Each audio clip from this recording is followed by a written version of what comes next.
Back in the 2000s, way before Instagram culture, the only way we got a glimpse into our favorite celebs' life was through MTV CRIBS. Celebrities gave MTV a tour of their lavish homes and expensive cars. But not everyone could afford the extravagant lifestyle. Apparently, the producers suggested that certain people use rentals to portray the image of wealth and opulence. Here's a few celebs who lied about their homes and cars in their episode of MTV CRIBS.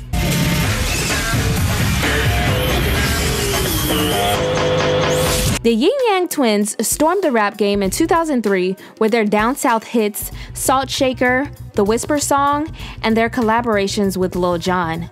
But the royalties from those hits didn't seem like they were enough because in their episode of MTV CRIBS, they didn't even know much about the house that they were giving viewers a tour of because the simple suburban Atlanta home wasn't even theirs.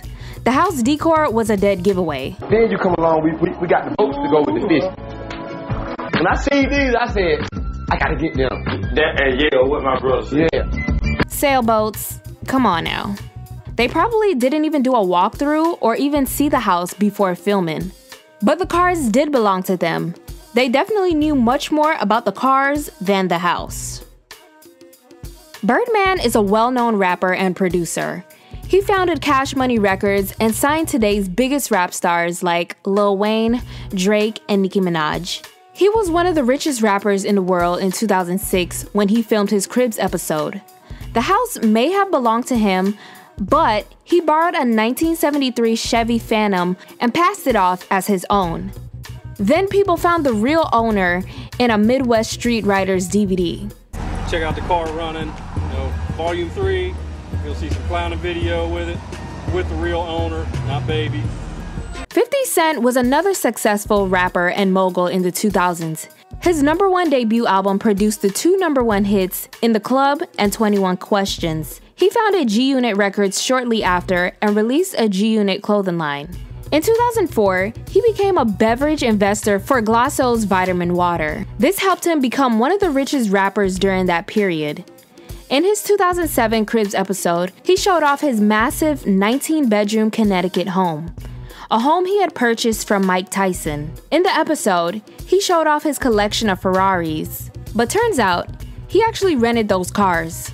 Viewers noticed the sports cars had the initials SC marked on them, and a private Ferrari collector uploaded pics online of the same exact cars. Bow Wow also rented vehicles for his episode. I mean, it's Bow Wow. Come on. Are you really shocked? Okay, look. I am a little shocked because this was during the height of his career, and he had just released 2 successful albums as adult Bow Wow.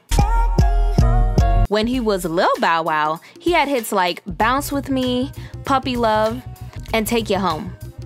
He also had big roles in films like Roll Bounce, Like Mike, and Fast and Furious by the time he filmed his CRIBS episode in 2007.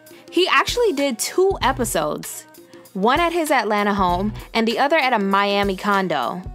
And in both episodes, he showed off his car collection. The cars in the first episode were probably rented too, but what stood out in his second episode was that each of his alleged cars had the name Prestige plastered on the front, which is a luxury car rental company in Miami. And this brings me back to Redman's episode where he had the same car rental agency name plastered on the front. But Bow Wow didn't stop there. His constant need to impress people with things that he didn't own birthed the Bow Wow Challenge.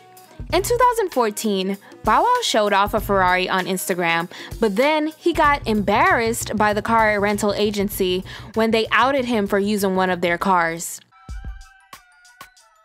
And in 2017, he posted a pic of a private jet, a Sprinter, and a Mercedes with the caption, "Travel Day."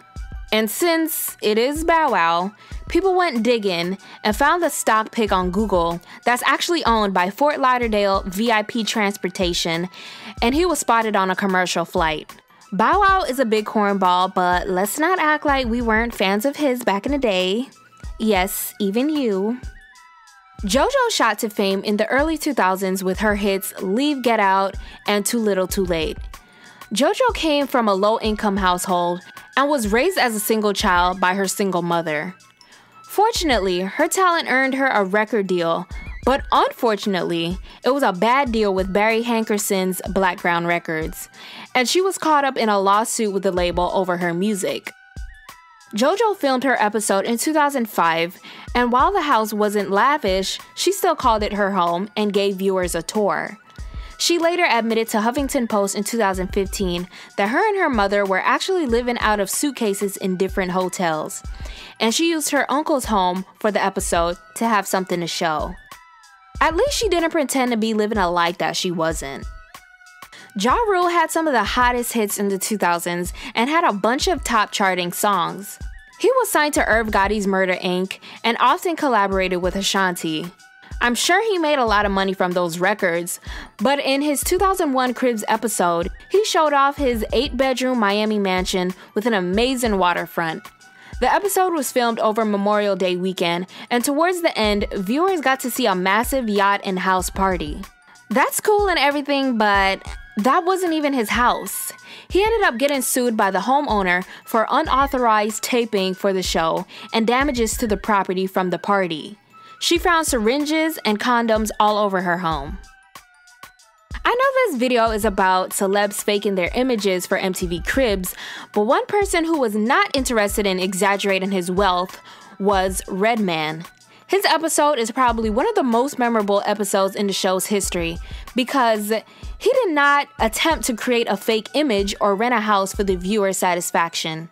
His Staten Island home wasn't luxurious or nicely decorated and was extremely messy. It also had a broken doorbell. Over here is what I call Exhibit A. You know, we iron on the floor in here. You know, it's easy. You know, the walk-in closet. You know, hangers. You know, step in and I step out. I walk in and I walk out.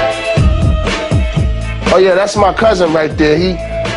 Redman later admitted to Vlad that the producers tried to get him to rent a mansion to film, but he refused. And he says he knows a lot of celebs who rented properties for the show, but he didn't call any names. I said for some reason I feel like some of them motherfuckers is just renting a house to do that shit. And find out some of them was. I can't do that. You know, I ain't want to do that. They ain't wanted me to rent a house so I can open the big double doors and shit like, yo, look at my shit, you know. And then people around my way been like, you know goddamn well that wasn't your house. And my mother would have told me, you know damn well that wasn't your goddamn house. So I told them to come in my house. They came at an odd hour, 8 in the morning, trying to surprise the nigga. It wasn't nasty.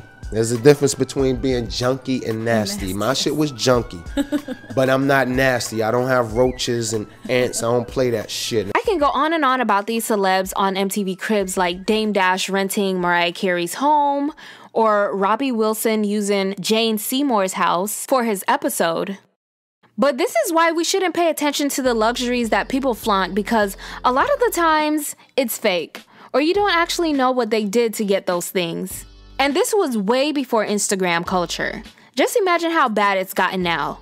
A bunch of Insta-famous people and celebs sharing half-truths and trying to portray a certain image. No need to be jealous of these people, and always remember what's most important to you. Although the show was hella fabricated, we still enjoyed watching and missed that era.